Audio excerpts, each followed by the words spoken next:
Hardly. And their definition of necessary is a lot different than a lot of other people's. You know, the people of Iraq have spoken. Their legislative body voted and said that we ought to leave. And I think that's a grand idea. The president speaks for our government as well, because they're in collusion and they depend on each other.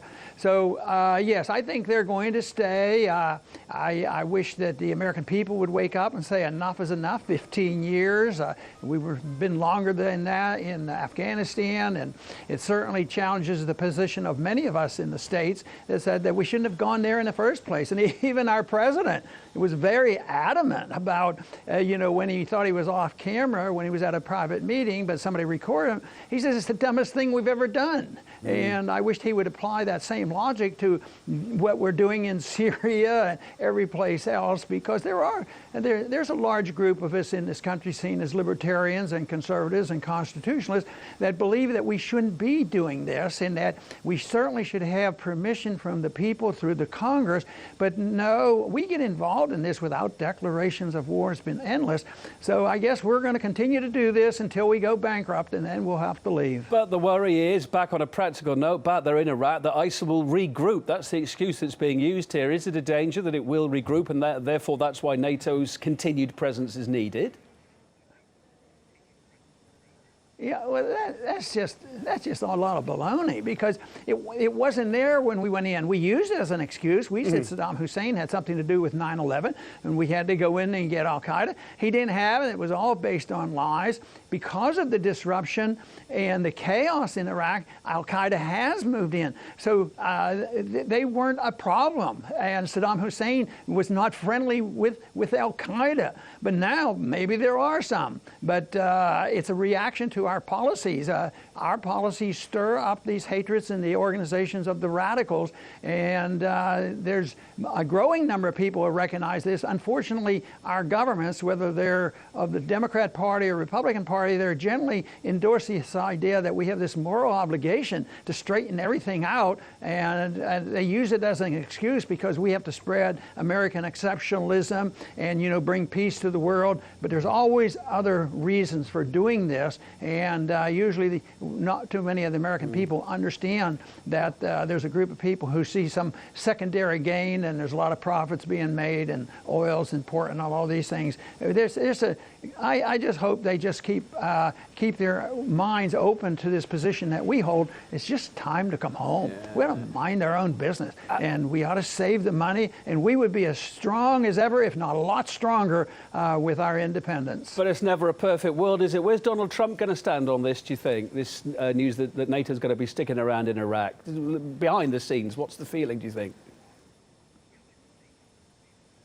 I think he'll go along with it, even though I think personally he was probably speaking more from his heart, you know, when he mentioned that the other night at the fundraisers, that it was a stupid thing to be in. But somebody's going to come up with a scheme that said, you know, if you leave, this is what's going to happen, and the pressure groups will come in, and that group that we call the secret government, the deep state, and the special interests, they're going to come in and they're going to badger him, and he probably will go along. I hope I'm absolutely wrong on that, and there's always a chance that would happen, because I think that's where his instincts are. But I do think that he has caved in. He has too many neoconservatives in his administration to think that they will not have a hearing. And too much of the media here in this country is controlled, you know, by the neoconservatives, who are always aggravating for our presence around the world. And that's why, at the present, I'm rather pessimistic. Following on for your train of thought there, OK, bring the boys home, etc., but for whatever reason, if you've gone in and make a mess, aren't you duty bound to kind of clear it up again? Is that where the money should be spent, trying to get Iraq back on track? Some people argue that, and then they justify, well, we blew up the country, we have to go rebuild it. I don't think so, but why punish more people? There's a lot of Americans, the service people, the people who have come home and suffered, and all the people who paid the taxes. So you go to the next generation and say, well, we want to tax you more, we have to send our troops over there to rebuild the country. No, enough is enough. Interference is wrong. It's a real tragedy, and I think the country that we have been involved in, Iraq, would do a lot better if we're not there interfering. and I don't think it's morally right to extend it and punish the next generation for trying to rebuild the country. Let's broaden it out a bit while you're on the line. Well, we've got you for a minute or two more. On a separate note, Russia and China are being listed as the main threats to the USA. Well, North Korea is getting a lot of heat still from Washington, despite these U-turn moves over the last couple of days, saying, well, they want to talk. It's not gone down that well, according to President Trump. What's really bothering America's leaders right now geopolitically? What's the bigger danger? North Korea, China, Russia, what?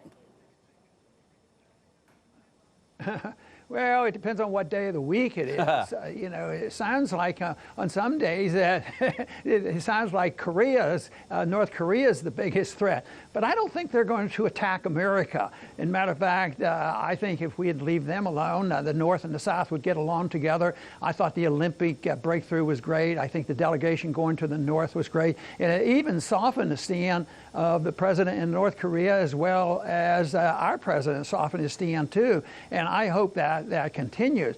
I don't see anybody as a threat. I think our policies are our biggest threat. Why do we want to have a trade war? And why do we want to stir up problems with China? And why should we stir up problems with Russia? So I think our policies are the things that bother me the most, that we're way too much involved. This trade war. And that to me is a threat. Because this trade war thing is big news right now. Where's it going to end, do you think? It's going to be horrible.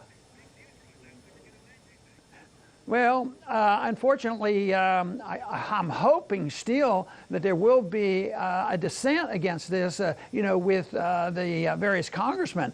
But, you know, there's too many in the administration that Trump has handpicked, and they really believe in trade wars and tariffs and these sorts of things. But I think it's going to end badly. I think our stock market is starting to reflect that condition that this could go down. But we were due for a big correction anyway in our economy, because we've been living on borrowed time and borrowed money, and all the QEs that we pumped out there and interest rates that have been zero for so long, we've been living with that. So it was due to have a bust, and so they need an excuse for our stock markets and bond markets to go down. I think once they have these. I want to go back to the Koreas just to say again. Well, we're going to milk this a bit more. We're going to get a bit of extra time. What's going to happen there? Why is Donald Trump so sceptical about North Korea's intentions here? Yes, we've seen the backwards and forwards over the decades, but why is he so sceptical? And indeed, where's this come from? Do you think there's been diplomacy behind the scenes as well that we haven't been party to get it to where it is now?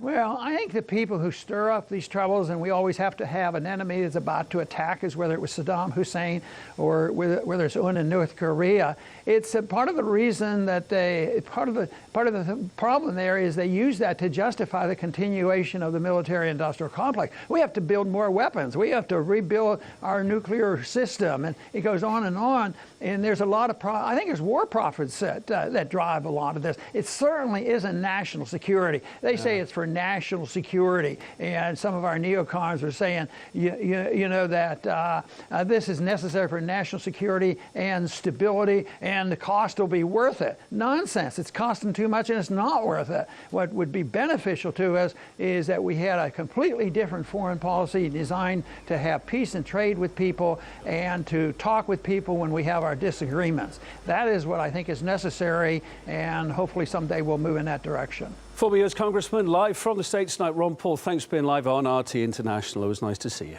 We will make America great again.